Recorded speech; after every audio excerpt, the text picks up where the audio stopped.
તો શ્રાવણ મહિનો છે અને એમાંય સોમવાર છે, તો થયું કે એક નાનકડી અમથી વાત શેર કરી દઉં. તો વાત છે, બે પતિ પત્ની રોજ મહાદેવના મંદિરે જાય, પણ નથી એના હાથમાં પૂજાની થેલી, દૂધનો લોટો, પાણીનો લોટો, પુષ્પ કે બીલીપત્ર કશું જ નથી. બસ ભાવથી જાય, ભગવાનને પગે લાગે એટલે ભગવાનના માથા પરથી એકાદ પુષ્પ કે એકાદ બીલીપત્ર ખરી પડે.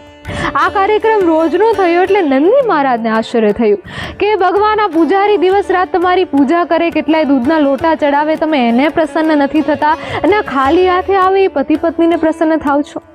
હવે સાંભળજો કે મહાદેવ શું જવાબ આપે છે. મહાદેવ કહે છે કે હે નંદી, સાંભળો એ કે આ પતિ પત્ની જ્યારે અહીંયા મંદિરે આવીને એકાદ દૂધનો લોટો ચડાવે કે ના ચડાવે, પણ એના ઘરે રહેલા મા બાપને ક્યારેય ઓછપ નથી આવવા દેતા.